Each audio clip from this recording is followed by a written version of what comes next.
Oiê! Tá começando mais um Bem Viver, o nosso programa semanal para falar sobre agroecologia, saúde, alimentação e cultura popular, com quem luta por um mundo mais justo e saudável. Eu sou a Aline Macedo e te convido para essa boa prosa de hoje. Simbora! Nas telonas, Glória Pires estreia como diretora no cinema, em um ano em que a arte brasileira conquistou o mundo. No ritmo do sertão, crianças e jovens dão um novo fôlego ao forró, mantendo viva a herança de Luiz Gonzaga. Do outro lado do Atlântico, no Benim, uma família cultiva há 27 anos uma escola onde a agroecologia é lição de vida e ancestralidade. E claro, receita. Isso e muito mais agora no Bem Viver. Se 2025 fosse um filme, seria daqueles que a gente guarda na memória. Quando o cinema brasileiro falou alto no mundo, premiado em Berlim, ovacionado em Cannes e coroado com o nosso primeiro Oscar. Um ano em que a arte recuperou o fôlego e reescreveu caminhos. E é nesse mesmo momento que a gente recebe Sexa, primeiro filme dirigido por Glória Pires. Uma história sobre uma mulher de 60 anos que enfrenta o preconceito para se relacionar com um homem mais jovem. Um filme sobre medos, recomeços e um amor que insiste em nascer fora das regras. Vamos saber mais sobre essa nova e corajosa experiência de Glória na reportagem de Lucas Salum.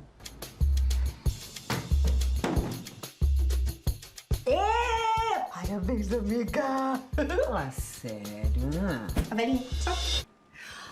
Eu queria começar te ouvindo, Glória, sobre essa estreia como diretora. A gente te acompanha há tanto tempo, tantas décadas, protagonizando tantos personagens incríveis e, de repente, a gente te vê como diretora. Eu queria te ouvir um pouquinho o quanto isso foi uma decisão sua, você, digamos, escolheu esperar esse momento ou até dialogando com um pouco do filme, foi um tanto de uma imposição da sociedade que, digamos, só te permitiu ser diretora nesse momento da vida.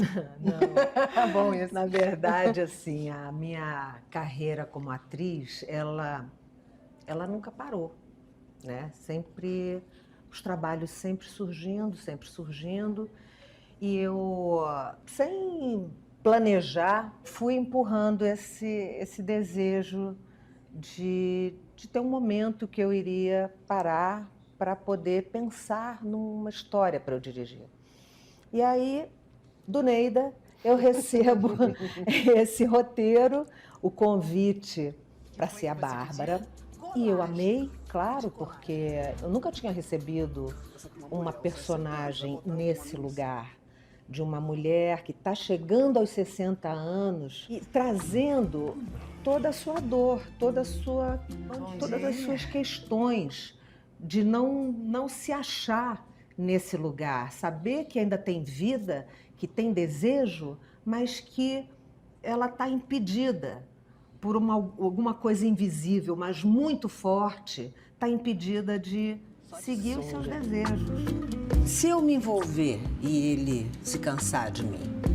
Como é que pode uma mulher da sua idade ficar com um garotão?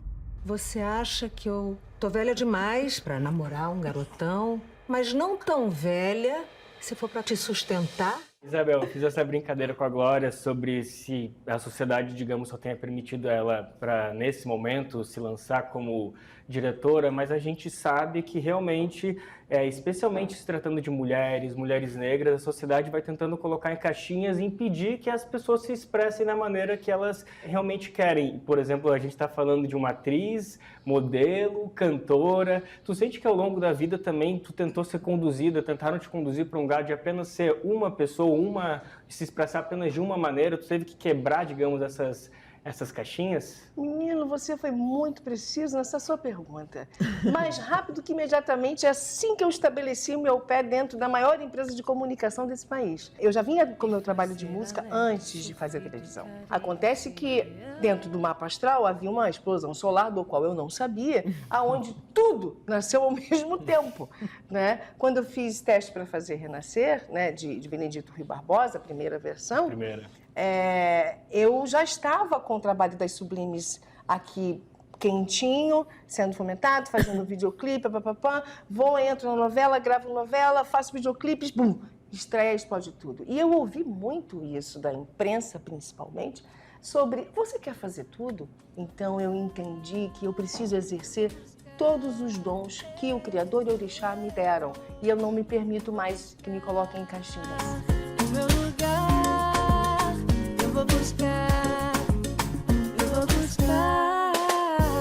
pegando o gancho do que a Bel disse sobre essa caixa que as pessoas colocam, eu, graças a Deus, tive a oportunidade de fazer parte do Nós do Morro. E o Nós do Morro foi um grupo que sempre tirou a gente das caixas. Falou, não, primeiro de tudo você tem que aprender a ser cidadão. Depois você vai ser artista. Artista pode fazer tudo. Cantar, atuar, escrever. Eu acho que a arte é isso. A arte é poder, obviamente, trazer assuntos importantes para uma sociedade em forma disso, em forma de cultura, de educação. E é por isso que a gente faz até hoje, né? Queria ouvir vocês, especialmente Glória, que tu trouxe na tua resposta de que um roteiro um tanto quanto inédito, eu concordo contigo, mas também logo que eu vi o filme me remeteu a outras grandes produções que 2025 guardou pra gente. Eu lembrei de O Último Azul, do Gabriel Mascaro, que tem essa personagem também, uma mulher mais velha que enfrenta o mundo, outro que vai estrear agora também em dezembro, Livros Restantes, com a Denise Fraga, e eu até me lembrei, talvez seja um pouco forçação da minha barra, mas eu lembrei do Ainda Estou Aqui com a Eunice Paiva, que também, por umas condições, também precisou, depois de uma certa idade, tomar a liderança de uma família, enfrentar toda uma ditadura. Com a chegada de Sexa, formando esse quarteto, digamos assim, não é à toa, né, que está tendo esses roteiros que colocam as mulheres realmente como protagonistas e rompendo esses laços da sociedade. É uma construção que está tendo, não sei, da arte, da sociedade. Eu acho que Acho que a sociedade está chegando nesse lugar de ver a importância da mulher para a sociedade, né? Na minha história de vida, eu sei que a minha avó veio de Portugal com 16 anos, sozinha, como todas as mulheres daquela época, analfabeta, veio para o Brasil, fez a vida dela, se casou aqui, teve 2 filhos, ficou viúva, perdeu um filho. Ela sempre foi adiante. Ela não deixou ninguém para trás. E eu acho que isso é uma qualidade feminina. Para mim, é tão para além da situação criminosa, né? As situações criminosas que a gente está vendo, né? Infelizmente, essa curva de violência ascendente contra as mulheres, né? É de uma burrice, assim, uma ignorância, um afastamento da natureza, né? Porque a mulher é a geradora da vida e ela é a mantenedora da vida. É isso que a gente mais vê, é a mulher seguir sozinha, né? Carregando os filhos, dando condição para as amigas. Essa qualidade feminina, ela tem que ser enaltecida, ela tem que ser respeitada. Então, acho que realmente não é por acaso, né, que, em contrapartida a toda essa violência horrível que a gente está vendo, a gente também veja na arte essa ascensão, esse destaque para o potencial feminino. Né? Isso não é uma ironia? Ter que deixar de gostar das coisas boas da vida porque eu virei sexagenária? Sexa!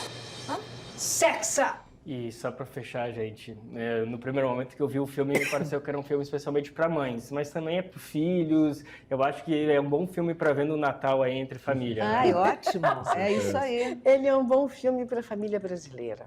Eu acho que a gente traz assuntos importantes, né?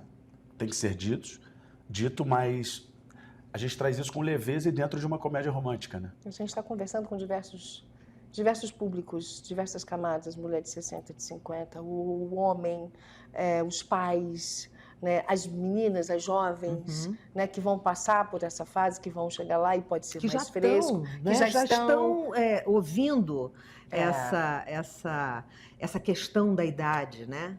Como já isso hoje. É uma coisa louca, né? Assim, como pessoas de 20 anos... Eu acho que eu tenho que fazer um procedimento. Isso é uma maluquice. É uma coisa que dá nervoso. Eu estou ficando velha, estou chegando aos 30. Olha, é uma coisa a gente escuta louca. isso muito. Os consultórios de dermatologista, principalmente. A minha médica fala muito sobre isso. Eu falei, gente, mas o que é isso? Então, tá vendo? A gente precisa conversar sobre. Precisamos mostrar essa perspectiva nova. Não pode, não, gente. Então vamos ocupar a sala de cinema para ver o filme e debater tudo isso. É isso. E logo na primeira semana, gente. Pelo amor de Deus, é importantíssimo.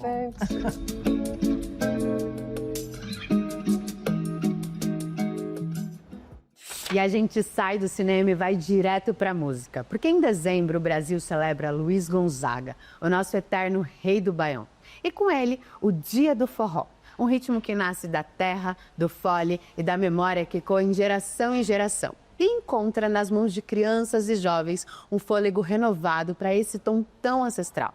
Quem chega mais para nos contar sobre essa história é o nosso querido Afonso Bezerra, direto de Caruaru. É com você, Afonso. O povo tá falando que o senhor anda me chamando de sanfoneiro sem futuro, que eu não posso ser seu genro. Conversa, Gonzaga, é mentira do povo. Luiz Gonzaga se tornou rei do Baião por levar o forró do Nordeste para o país inteiro. E fez isso como ninguém. Não à toa, o 13 de dezembro, data de nascimento de seu Lua, é também a data escolhida para celebrar o forró. Mas antes do reinado, Gonzagão tocou seus primeiros acordes usando um instrumento crucial para o ritmo, a sanfona de 8 baixos. Respeito Januário, Louis, não pode ser famoso, mas também é matinhoso e com ele ninguém vai, Louis. Foi com ela que Gonzaga abriu caminho para o que mais tarde se tornaria o forró como o Brasil conhece.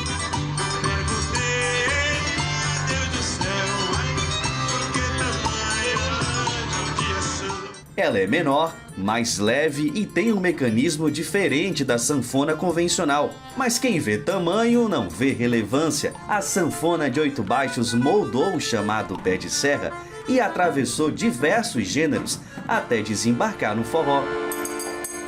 Mas o tempo quase desafinou essa história. O fole quase desaparece das rodas, dos palcos e das escolas de música.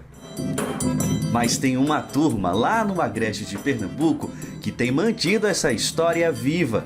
Uma nova geração de sanfoneiros tem mostrado que esse legado não se perdeu. Pelo contrário, está renascendo, como nos revela Arthur, de apenas 8 anos de idade, que já pode ser considerado um músico experiente. Quando eu comecei a ficar com 4 anos de idade, comecei a tocar sanfona. Aí fui crescendo, fui tocando vários outros instrumentos, agora eu toco tudo que tem aqui. Já Gustavo, de 11 anos, assim como o Arthur, também faz parte desse renascimento do fole de 8 baixos. Me sinto feliz, né? Porque a sanfona de 8 baixos, ela tava um instrumento que estava sendo extinto. Não tinha mais tocadores de 8 baixos aqui pela região. Aí eu me sinto feliz por aprender e dar continuidade a isso. E esse renascimento tem endereço. A Casa dos 8 Baixos em Caruaru é um espaço cultural dedicado exclusivamente a ensinar, preservar e contar essa história. Um lugar que devolve ao instrumento o brilho que marcou os primeiros passos de Gonzaga, como explica Iveson Santos, músico, professor e idealizador do espaço. Muita gente fala que a música nordestina ela tá perdendo espaço para outros estilos musicais e não tá, ela tá muito forte. Então hoje aqui na Casa dos 8 Baixos, como eu vivo aqui, né, eu vejo várias crianças aí despontando e não tenho dúvida assim que vão virar grandes músicos da música nordestina e brasileira. E conservar a história do instrumento é mergulhar em um universo muito específico. O fole de 8 baixos tem características únicas, como explica Iveson. Ele é só pequeno no tamanho, mas é gigante no que representa para a música nordestina, sabe? A sanfona de 8 baixos é um instrumento bissonoro, né? Um instrumento diatônico. Quando você aperta um botão e fecha o fole é uma nota, quando abre no mesmo botão é outra nota. Então, a mecânica, a digitação é totalmente diferente da de teclado, a maior. A casa acolhe de fato a história do instrumento. Aqui, passado e futuro se encontram. O espaço mantém vivo um saber que quase se perdeu e abre perspectiva cidadã para as crianças, como explica o professor Iveson. Além de tornar músico esses jovens, o forró, a música nordestina, ela nos ajuda a sermos cidadãos de bem também, né? Que a proposta nossa aqui da escola também é essa, não é só ensinar a música nordestina, não é só ensinar os instrumentos de percussão, a sanfona de 8 baixos nordestinas. É de fato transformar a vida dessas crianças e adolescentes através do forró, a nossa música. E é assim, com a ajuda dessa turma, que a sanfona mais antiga do Nordeste vai mantendo o fôlego sem desafinar, nota a nota, a partir dos primeiros acordes de um sonho, como o de Alan, de apenas 13 anos. Muita gente esquece que a sanfona de 8 baixos existe, só lembra da de 120. Então, só de pensar que a gente está passando esse papel de lembrar de novo da sanfona de Oito Baixos é uma coisa muito importante e muito legal.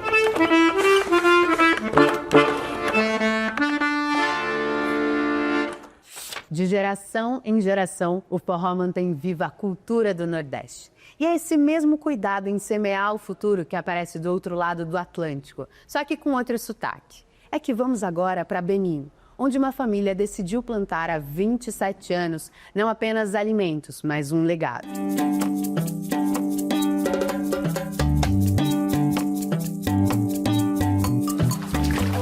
No coração da África Ocidental, uma família afrodescendente vinda do arquipélago colonial francês de Guadalupe decidiu reescrever sua própria história ao retornar para o Benin há 27 anos. Foi no protagonismo do pai Jah e da mãe Jah que foi criada a École Jah, uma escola panafricanista e um centro agroecológico que hoje se tornaram referência na agricultura sustentável e no resgate da ancestralidade.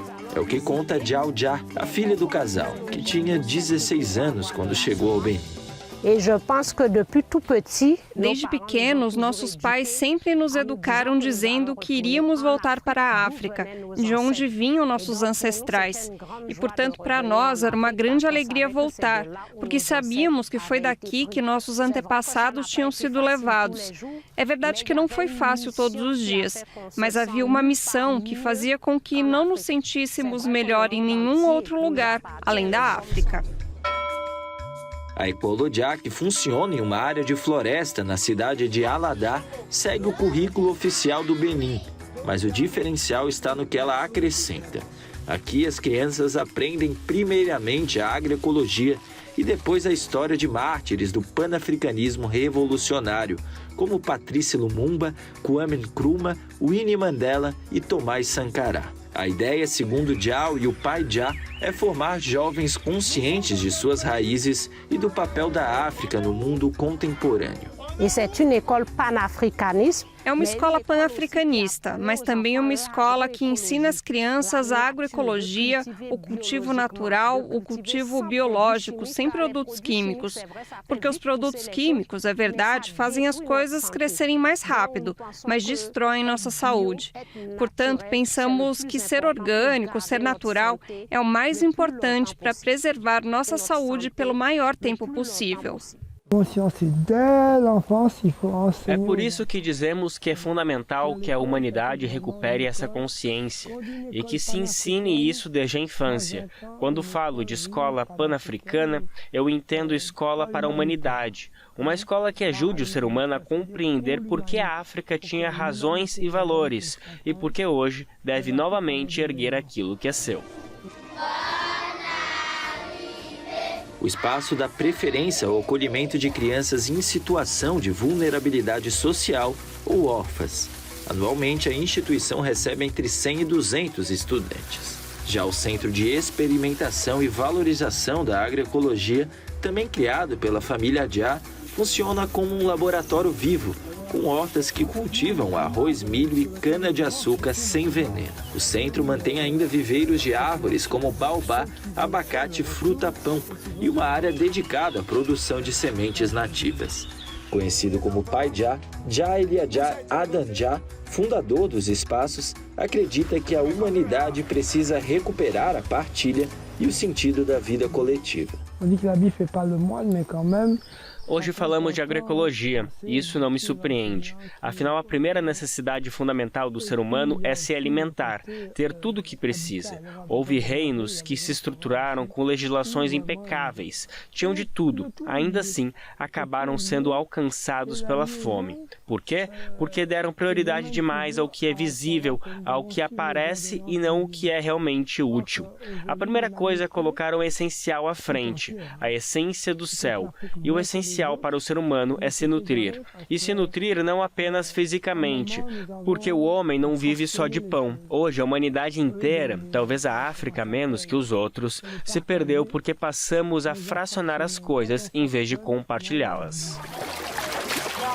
Toda essa história de luta pela agroecologia teve o protagonismo da Mãe Já, considerada no Benin uma mãe que inspirou o movimento de retorno à África, especialmente para os guadalupanos. Ela faleceu em 26 de abril de 2024. Nós queremos contribuir para o progresso, porque nós somos conscientes que se a África está nessa situação é porque faltaram braços para ajudar. Nós não queremos mais que nossos parentes morram em botes salva-vidas. Entre o resgate da memória africana, a prática da agroecologia e a formação de uma nova consciência comunitária, Pai Já afirma que seguirá o legado iniciado junto de sua companheira. Aqui na África, quando se dá terra, dá-se à comunidade e por um período, para que ela desenvolva, reconheça o valor da água, da terra seca, da diversidade. Agora precisamos reexaminar tudo cientificamente e inteligentemente. O que é essencial é o que é eterno, não o que é passageiro. Devemos criar lugares de vida. Precisamos viver com inteligência e espiritualidade, não com desejo de dominação. Da terra direto para a panela. Bora de comida de verdade?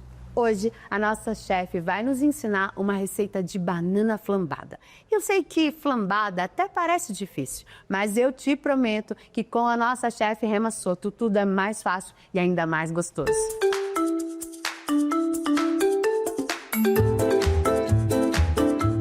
Oi, meus queridos, tudo bem? A gente hoje com uma receita de banana. Banana flambada crocante. Ficou curioso? Vem comigo! Para essa receita, a gente vai precisar de 4 bananas, 2 colheres de sopa de manteiga, 1 limão, 2 colheres de sopa de açúcar mascavo, meia colher de chá de canela em pó, uma dose de conhaque, 2 pães velhos e sal. A gente precisa cortar nosso pão para triturar no liquidificador. É a primeira coisa que a gente faz. Eu tenho esse pão amanhecido, que ele vai ficar perfeito. Estou cortando assim para ajudar o liquidificador a ele trabalhar mais rápido.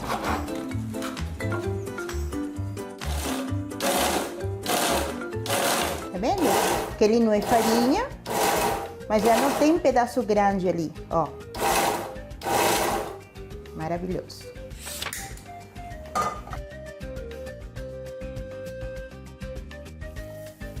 Vai no pão.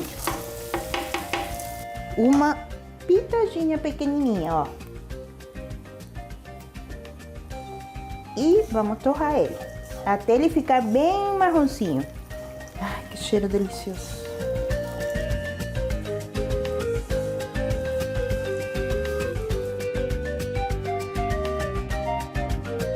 Gente, tá prontinho, olha aqui.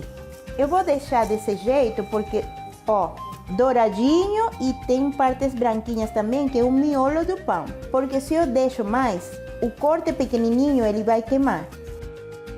A gente reserva, nosso crocante tá prontinho.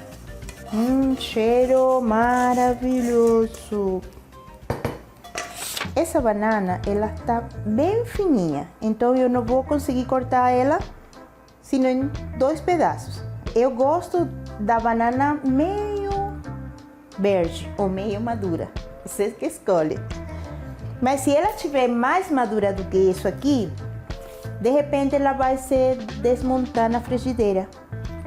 Então eu prefiro desse jeitinho aqui. Então, frigideira quentinha, vou colocar a manteiga e aqui imediatamente eu vou colocando a banana. Corte pela metade e aí eu vou colocar.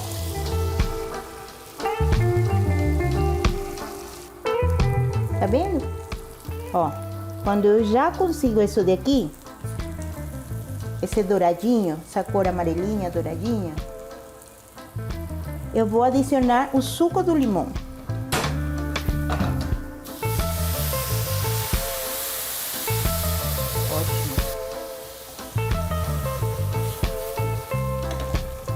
Estou virando, porque o suco do limão me permitiu fazer isso.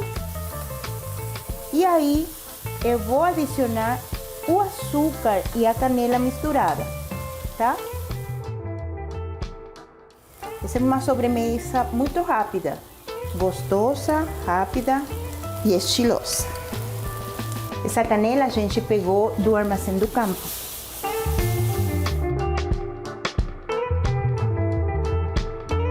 Aqui nesse ponto, eu já vou adicionar o conhaque, ou se você tiver cachaça, também fica muito bom.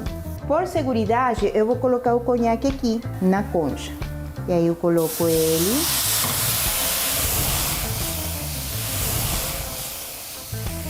Chique, hein? Evapora o álcool e aconteceu a magia.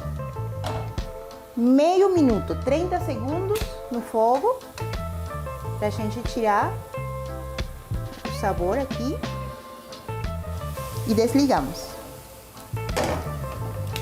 É só isso.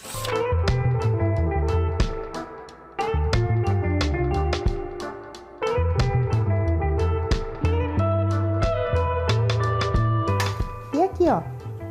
Tcharam! Uma sobremesa estilosa, econômica, rapidinha. Gostou? Faz aí e conta pra gente. Marca a gente nas redes sociais, RemaChef, Chevre Restaurante, mas você sabe, né? Agora é minha vez.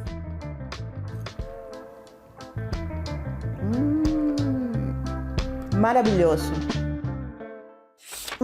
Que delícia. Eu já fiquei com água na boca. E você? Ó, eu já te lembro que você não precisa passar por isso não, hein? Todos esses ingredientes você pode ter aí na sua casa. Eles são da Reforma Agrária, sem veneno e sem agrotóxicos. Você pode encontrar no Armazém do Campo mais perto de você. É só acessar armazemdocampo.com.br. E o Bem Viver de hoje fica por aqui. Eu agradeço a sua companhia. E se você nos ouve pela Rádio Brasil de Fato 98.9 na Grande São Paulo, lembra que a gente tem uma versão especial no YouTube, em vídeo. Então já aproveita para se conectar com a gente de uma forma diferente. E não esquece, de segunda a sexta, às 7 horas da manhã, nessa mesma sintonia, a gente tem uma versão especial no rádio. E por fim, na sua plataforma de áudio favorita, a gente tem um podcast de conversas diárias. É só você colocar Conversa Bem Viver. Até mais!